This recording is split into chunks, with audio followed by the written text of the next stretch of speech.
CashFlow Diary Podcast, episode 261. Welcome to yet another exciting episode of the CashFlow Diary Podcast, the podcast that teaches you insider tips, tactics, and strategies for creating leverage streams of cash flow into your life. Learn from top-performing entrepreneurs, business owners, investors, and thought leaders from across the globe as they share their secrets to success. Like what you learn on this and other CashFlow Diary podcast episodes? Go to learninvestingnow.com and sign up to receive powerful tips and information that will help you succeed as an entrepreneur and investor. Now, here's your host, investor, entrepreneur, business owner, educator, speaker, author, and master facilitator of Robert Kiyosaki's cash flow game, Jay Massey. All right, ladies and gentlemen, welcome to another episode of the CashFlow Diary Podcast. I'm your host, Jay Massey, and I'm glad that you are here today. Here's why. You have excuses, and I know you do, but we're going to remove them today because some of you have said the following words. You said, well, I don't have the money to get started. Or you said, I'm not old enough. You said that. You said, am I too young to actually get involved in real estate? You said, I don't know what I'm doing. It's just me. I'm by myself. And here's the thing. Today's guest is going to absolutely obliterate all of those excuses. And I'm excited because he's doing it in a unique way that I think all of us are going to be able to benefit from. Because one of the things I think is a problem with real estate and the real estate investing industry in general is that we still use paper, i.e. we haven't caught up to new technology in any way, shape, or form. And these guys are out there making it happen and proving a brand new way to go out there and deliver the actual same product and service that we all know and love. I have with me today none other than Charles, also known as Chuck Hattemer, a part of OneRent.co. OneRent.co. Now, here's the thing. Him and his partners, they age from 22 to 24. So, oops, you aren't too young. More importantly, they have raised capital not once, but twice. So 2 rounds of funding, over millions of dollars. And here's the point. You can get it done if you are willing to do what it takes. It doesn't take a college degree, and these guys are proof. So let's talk to Chuck. Chuck, you there? Yes, thank you so much, Jay. Great intro. Thank you. How are you? I'm doing well today. I'm in sunny San Jose, California, right near San Francisco. Oh, so you decided to start where real estate is cheap. Yeah. This is the place to be. Well, definitely. Totally understood. Now, what I want to do is I want to ask you, again, I ask everybody generally the same question, especially when we get first started. I tend to look at today's entrepreneurs a lot like yesterday's superheroes. So, you got Spider-Man, you got Wonder Woman, Black Widow, you got Black Panther coming out here not too soon. And before they were all, superheroes, they were just regular people. And I think entrepreneurs are very, very similar. I mean, occasionally we get dressed up, we put on masks, we fly around town trying to save people with our products and services. But before all of that, we were just regular people. So here's my question. Before you caught up with your partners, before you were raising capital, before you had a business that was out there making things happen, who is Chuck Hattemer? Yeah, well, thank you so much. Basically, I was a student at Santa Clara University, as well as my 3 co-founders for OneRent. And we were, just your average students going to classes, maybe sometimes. Whoa. No way. You can't be average students who've managed to figure out how to actually earn an income already. That's not average. Well, what we were doing, we were all involved and really passionate about different parts of life. And I was really involved in a web design business with my older brothers, and that's where I really learned some of the entrepreneurial vibes was from my brothers, because they had started this web design business when they were in high school and college, and that really got me into the mindset of how to hustle, how to really build up a name for yourself in a small community and grow from that. And although it was always a small business type of thing, it really gave me an idea for what the mentality is that you need to have when you're building a company, when you're delivering a service. And I was also really into filmmaking. Funny enough, I was really passionate about directing and editing films and short movies, and I attended some film programs for some time. But really, where it came all together was at Santa Clara. Again, myself and my three co-founders, we were all students there, and we were just going through this absolutely terrible experience of trying to rent a house together. And that's where really, we put our heads together and said, look, this is something that all our friends are constantly talking about. They're always complaining about how they're being treated by the landlords and the managers out there with all these rental properties. And that's really where One Rent kind of originated, was from that thought and that desire to really fix our own problems. As many entrepreneurs come to that conclusion, that's where the ideas are born from. So you're telling me that it was tough for 4 college guys to actually find someone willing to entrust to them their hundreds of thousands of dollars worth of property, because they were concerned that you guys would take care of it? What am I missing? Yeah, that's the funny thing. And around Santa Clara and the Bay Area especially, you can jam 3 people in one bedroom sometimes, and it's a party, but it's an expensive party. Yes, you just made somebody cringe. 3 people in one bedroom. All right, so this is exactly what. But I get it. I get it. You did something I find to be very unique. You took a complaint and you turned it into a solution. So I like that. I think that's a skill set that you developed long ago. This can't be the first time you or your friends have heard a complaint and tried to solve it. What other, I'm just going to stab here. What else have you guys tried before this? Yeah. Well, before this, as I mentioned, really my only other experience before this was in this really fragmented industry of web design. And I'm sure you probably know, and others out there know, there's 1 million different services and providers that you can go with. And there was a lot of complaints early on in the history of website design. But that really turned into just sort of a commodity eventually. So I would say what we did together before this was we actually had a completely different original product for One Rent. Right now, what we offer is a full service property management. But before that, we were really focused on students like ourselves. And those were the ones that were complaining, and we heard them the loudest. They were in our ears and complaining about these landlords and these what do you call the slumlord property managers. That's a term that's thrown around, kind of nasty term.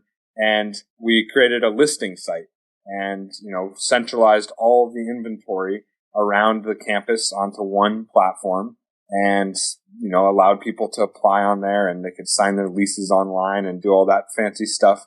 But it really wasn't a full service. And that was our first sort of stab at fixing a complaint that was barking in our ear. And before that, we had all been doing our own little things. One of my co-founders, Rico, he had been involved in a couple different startups and actually created one of the first sort of live video streaming platforms before it got really popular. As well as, he created some phone apps that allowed people to relive memories from the past with photos and all these little things that people talk about that they wish they had. Oh, I wish I could do this on my phone. I wish I could do this on my laptop, or, these are the kind of things that pop into our minds, and you just got to listen to them and think, okay, what's the good part and what part are they really digging at and what part are they wrong about? And that's how you build your first sort of your product or service. So what I hear you saying is you spent 3 years sitting around thinking about a business plan and coming up with a 200-page document that you thought might work first. Is that accurate? That's completely inaccurate. To this day, we have no business plan written out. Oh, hold on. Everybody stop what you're doing. If you're washing the dishes, stop. If you're chasing the kids, just let them run into the street. Do me a favor. Repeat that one more time. So to this day, we do not have a written business plan because in a startup, what you learn is you just got to do. You just got to do it and get out there, talk to people, tell as many people about it, about your idea as possible, because everyone's always afraid, someone's going to steal my idea. But that's very unlikely to happen. The best thing you're going to get out of it is a whole boatload of feedback, really useful criticism and critiques from your friends and family. Well, I hope you are writing that one down, ladies and gentlemen, because I couldn't have said it better myself. Now, there's something interesting about you guys. It seems like there is an eclectic group of different experience that is coming together. I'm not hearing a whole lot of overlap. Would that be accurate? Yeah. So there's not original overlap. I mean, we were all involved in this business fraternity on campus is called Alpha Kappa Psi, and we had met each other initially through that. And my co-founder Greg, he was involved in real estate, really passionate about real estate development and architecture, and that's where the initial sort of real estate bug got in the mix. And then Rico had the tech and startup experience, and then Armand, who is our CTO here at OneRent, he had some really rich, deep technical experience, created a couple number one iPhone games that were in the top of the App Store for a short while, and that sort of mix of, and then my experience was in marketing and sales, and again hitting the phones trying to sell web design, which is a crazy business, and all of those skills came together, and the product was just the creation of this environment where there's less planning and more doing. And that was really important to us when we were set up in that garage initially for the first year or so. We all four went to summer internships and instead jammed ourselves into this tiny garage. We slept on top of pool tables and underneath beds and mattresses and all this crazy stuff to be able to really just get going and hit the ground running and again, iterate as much as possible on our idea. Oh, so what you're saying then is that your first version was 100% perfect and you guys were able to do this in a weekend. Not at all. It took an insane amount of iteration and just bouncing ideas off people, having people use our product and have all these problems with it and yell at us about it. And that's how we improved on it. Are you telling me that you failed at the beginning? Is that really what you're saying? I mean, this is awesome. Because, let me tell you why I'm saying this. Because most people avoid failure like the plague. Most people avoid the sacrifice that you are talking about. So I have a question for you. Without the failure, without the iteration, without the sacrifice, the sleeping on the pool tables, would OneRent be here today? Not at all. Not at all. So, what do you think about the idea that someone has or might be holding in their mind right now that, you know what, I'm just going to set this up over the weekend and be ready to go? Hey, I mean, I think that's, you got to think about your idea in a series of steps and think about maybe there is one thing that you can do, one tiny little part of your idea that you can set up in a weekend. And I would say go for it. Maybe it's throwing up a web page that just says it's a one pager. It says what you're trying to put out there, the value proposition for the customer, and you just start sending that to friends and family. Say, hey, what do you think about this? And you spend a weekend doing that. You get all the feedback. You spend the next weekend changing it and adding another page or adding another little feature.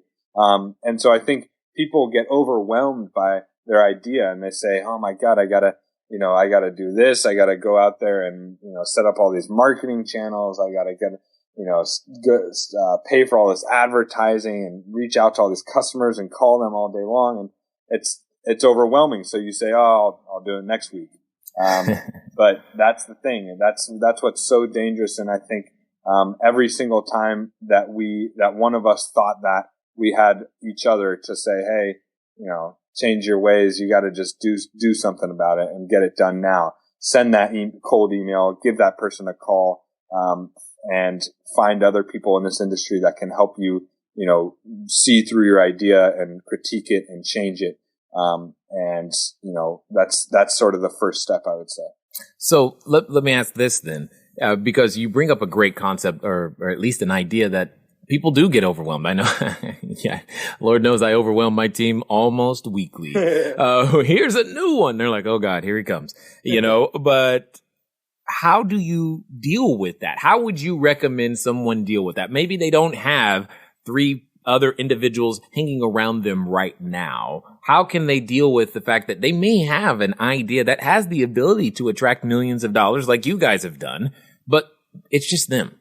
I would say the first thing you got to do is find a partner, find someone that you can rely on, that you can, that you vibe with, that if you guys are up at 3 a.m. that you're not going to be, biting at each other's ankles, but instead throwing ideas back and forth.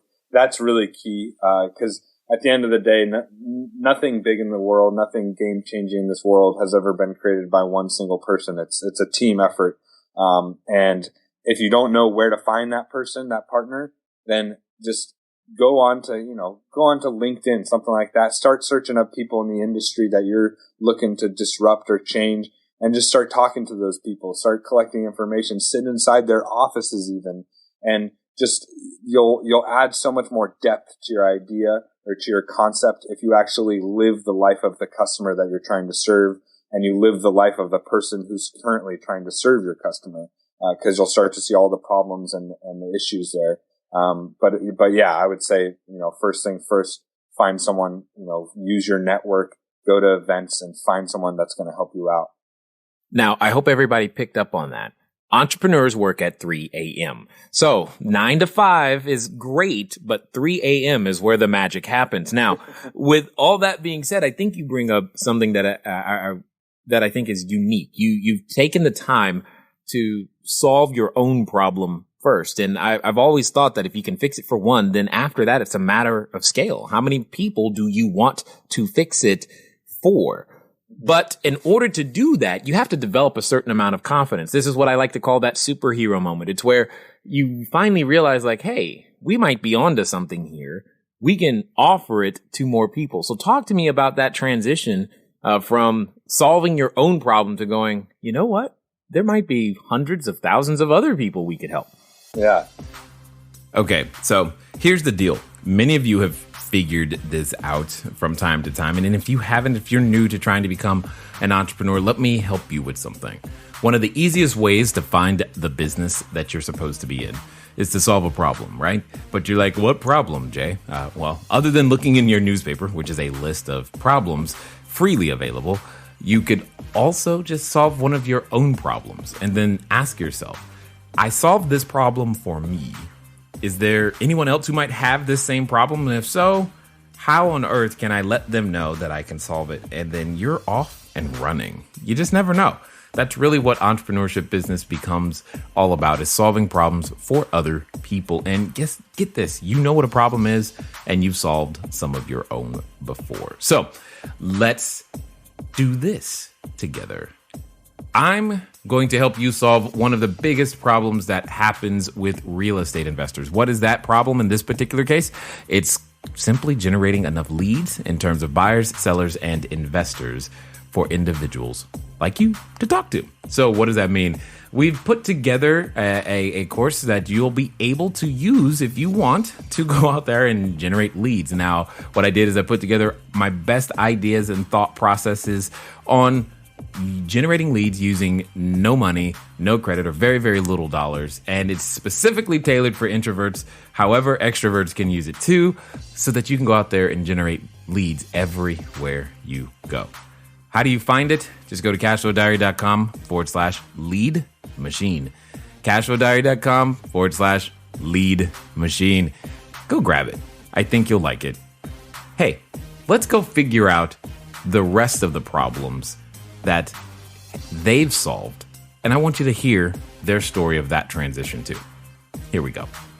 That's, it's kind of a paradox, because you are stuck in this spot where you want to scale, but you don't exactly have the resources or, the time to do it, and you just want it to happen. And it's funny like yesterday. Exactly.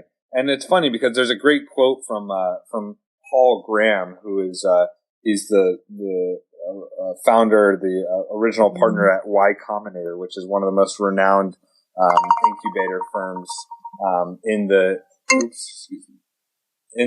industry. And he says, do things that don't scale.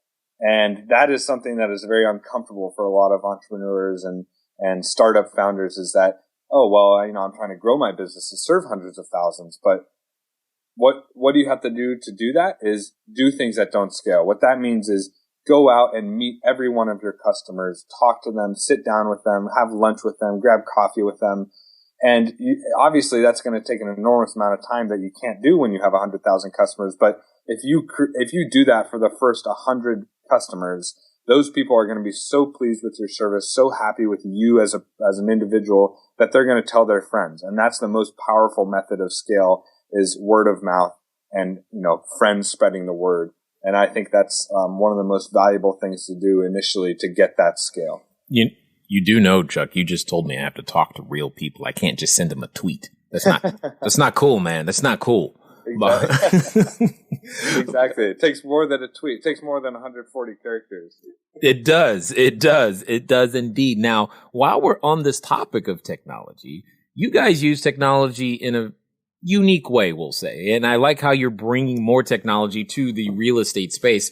Talk to us a little bit about what you guys are doing and how you're incorporating technology into what you're doing. Sure. So with OneRent, what we're really trying to do is create more consistency and transparency in the process of renting property and managing those investments for property owners and real estate investors. And if you look at the current industry of property management, there's over 200,000 different firms that offer property management services.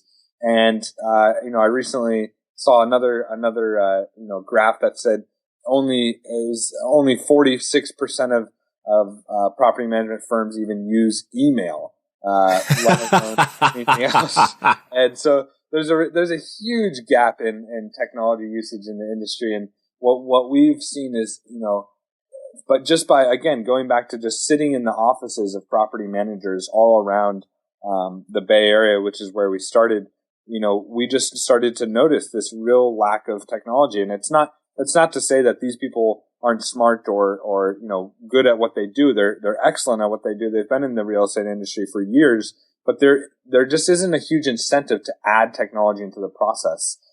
So what we've done is we've built our technology in-house to really streamline things like showings, like lease signings, like rent payments, all the basics of the rental process we've taken online, while still keeping the most important parts in the hands of humans, and to add that level of personality, personal touch through human interaction, but really enabling people to act with technology. So, for example, giving landlords and real estate investors access to 24/7 insights into how their properties are performing on their dashboard, and what we're doing to make sure that we're getting someone moved in there, someone who's qualified, who's going to pay rent on time, and making sure that we are getting your rent paid to you on the first of every month. And that, that level of transparency that we give to the owner holds us accountable to do a great job and provide an excellent service. Interesting. I want to know how you can do showings online. So, I'm not going to be the only one asking that question, so you you might as well just tell us now. Yeah, that's a good point. So basically, what I mean by implementing technology into the showing process is allow people, renters, to have as much convenience as possible when trying to schedule a showing. The problem with the existing model is that you can go onto Craigslist, Zillow, all these different listing sites, and you're going to spend hours trying to call these landlords and set up a time to see the property, and it can be really time intensive, and it's kind of a hassle. So a little bit. Yeah. And on OneRent, what you can do is you can just go on there, you can select any property, and you can schedule a time any day, 7 days a week, between 10 a.m. and 6 p.m. to schedule a showing. And as soon as you click that button, I want to see the property on Wednesday at 6 p.m., we have automatically dispatched or notified someone, one of our mobile managers, we call them, which is our team that's on the ground showing properties and dealing with, anything that comes up. And one of those agents is going to be dispatched to that property at Wednesday at 6 p.m. And all of that process of notifying them and dispatching them is automated.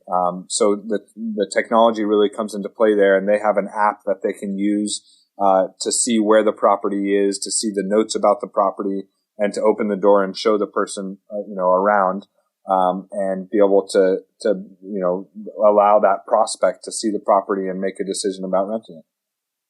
Nice. I like it.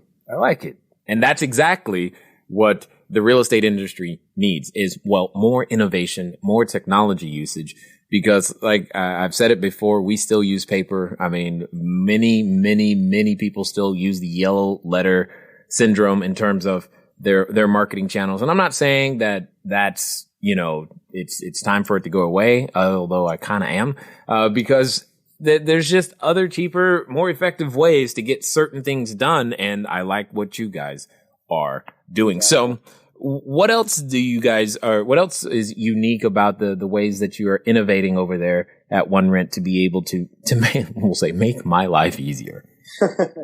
Well, it really comes down again to,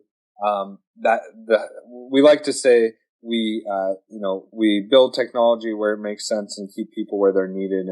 And that's really what sort of frames the innovation that we're doing. And we think of each property that we manage as a platform. So we're trying to see, hey, what can we do to really make this experience for the tenant really top notch? Because they're paying top dollar for these rentals, especially in San Francisco area, and they expect a certain level of service. So we're looking really deeply into what kind of additional services that tenants need they would be interested in. For example, imagine being able to walk into your new apartment and everything is set up for you. Your cable is done, your utilities are in your name, and your fridge is stocked, and you've got a nice little batch of toilet paper because that's the first thing you need.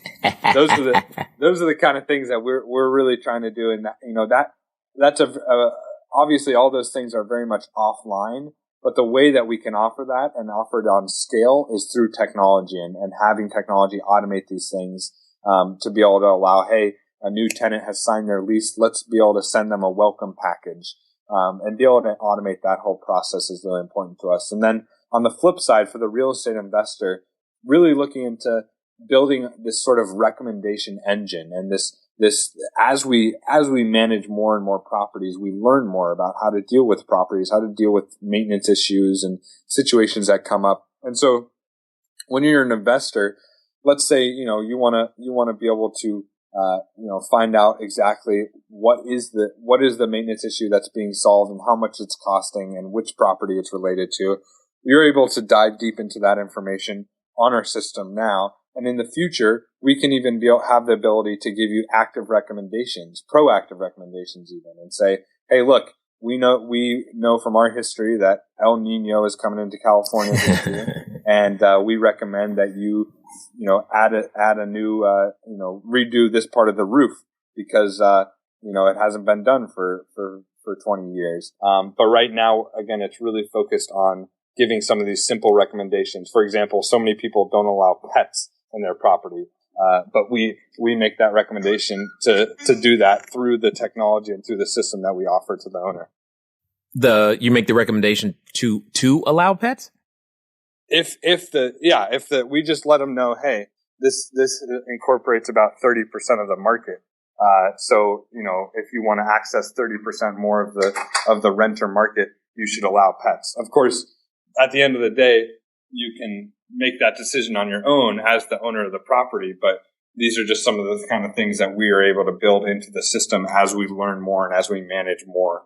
No, I'm totally down for it. I've always maintained that there's always room, especially you want to take certain classes or certain demographics like pets, for example. I've always maintained that if someone chose to specifically specialize in we cater to our buildings and our apartments or our houses to pets, they could not only would they have an exclusive audience, but they could likely get significantly more rent for making that special accommodation. And you're making that actually a reality and possibly even easier because I'm assuming then from the renter side, I could choose allows pets, and it just brings up a list of the properties that would.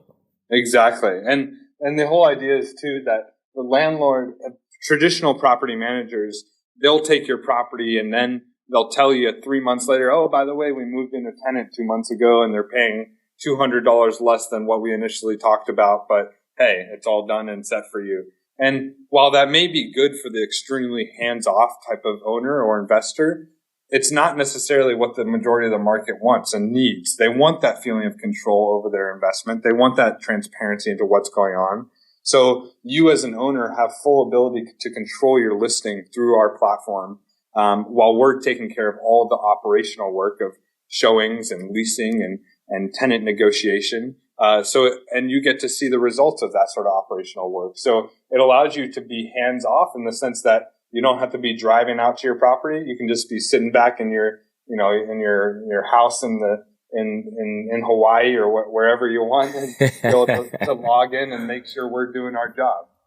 I like it. I like it a ton. I like it a ton. So when you look at we'll say the real estate industry as a whole and its use of technology, what are some of the other areas that you guys have identified that are like, you know what, we could probably do better here?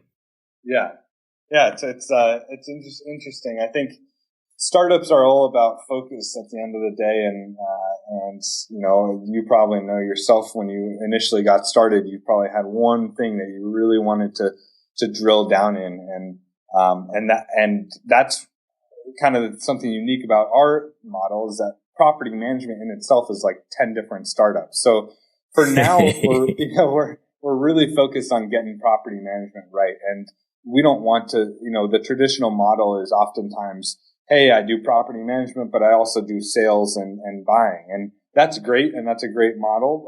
And some people like to have that. But for our sakes, we thought, hey, we're going to focus just on property management. We're not going to let the allure of sales and making a big cash pile up front. We're not going to let that drive our focus away from property management.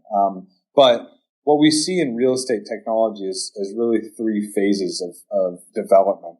There's first phase, which is the age of information. And you look at sites like Zillow and Trulia, all these sites are geared around unlocking information for consumers to be able to make better purchase decisions on their own without having to go through, brokers or real estate agencies and pay big fees.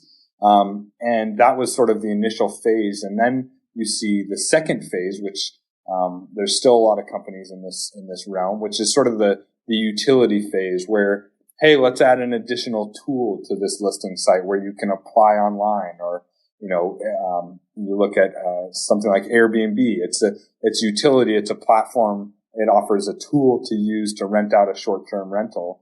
But at the end of the day, you are still the one handling all the back end work, and it's on you to provide the great customer experience as the user. The third and final phase, which is where we see OneRent and where we see the industry leading towards right now, is these full service models being transformed. You look at a company like Open Door is a great one, and they're based they're specializing in the Arizona market, where they will go out there and purchase a property right there on the spot, and then they offer a full experience of them selling that property for a slightly higher amount and making a margin off that. But it's the full service experience. They send people out there to inspect the property, do a full walkthrough, and those are some of the things that we see happening in this industry, especially looking at crowdfunding, for example, is another example. You see these companies like Fundrise or Realty Mogul, where they offer a full service investment experience to anyone, not just accredited investors. And I think that's really the big transformation that's happening in real estate tech today. And if you look at the investment trends and venture capital in these companies, it's gone up exponentially in the past 10 years alone. Yeah, it's continually going more and more and more. Now, the more you keep talking, the more I want more of what you're doing to happen faster, because there's just so much opportunity inside the tech space. And you're right. When you're first getting started, focus is key. It's kind of hard though, because there's I mean, I'm sure right now from your vantage point, you see so many things that could be done and you're like, man, I can't do it all. Exactly. So at this moment, I'm guessing, I'm just going to take a small guess that there's more than one person listening who would like to find out more about what you guys are doing. So do us a favor. Tell us how we can stalk you online. Well, thank you. Our website is just onerent.co. We're working on the .com, but it's a uphill battle right now. So it's that .co, and then, just check us out. You can search up OneRent. Our Twitter is OneRentCo. And you can check us out on Facebook as well. And I guess the biggest thing is we would love to hear from people that are real estate investors that are looking for a partner that can manage properties across all geographical locations, because OneRent is really not bound by location as a traditional property manager may be. We can scale to new cities, new markets in a matter of weeks and set up our operations there. For example, in Seattle, we scaled there in 10 days. We had full operations set up. We were managing properties, and since then we've had great growth there as well. And so I guess the biggest thing is for us youngins in this industry who don't have 30 years of experience, we want to hear from those who do, and we want to hear your critiques of our model and the feedback you have for how we can improve it. Well, if it makes you feel any better, at 41, I'm still considered young in this business too. So you got a long, long way to go. But with that being said, I got a question for you as we wind down here. I know there's someone right now listening who listened this entire time going, wow, they're 22, 24, they're doing the thing. And they're probably, driving home from work going, dude, I wish I was them 20 years ago. Or they're like, man, I don't want this life to continue. Or they're thinking, you know what? My idea, it does have merit. I want to make this happen. I want to become that entrepreneurial superhero. They could be even standing in front of the superhero outfit store, ready to pick out their cape and tights, but they are dealing with that voice. And Chuck, I know you know that voice because you've done battle with that voice. It's that voice that's in the back of your head all the time, and yet you've managed to conquer it. In fact, you and your co-founders have conquered it. So what I want to know is, if someone came to you right now and was in that situation going, man, I want to, but I don't know if I can. I want to, but I don't have the money. I want to, but I just, I'm going to make a mistake. What would you say to that person? Yeah, I would say, go ahead and walk in the store and buy your superhero outfit and just put it on and just do it. And I think at the end of the day, it comes back to think about what is the real core value of your idea or your solution that you're bringing into the world, and what is one small little step you can take to show someone that value.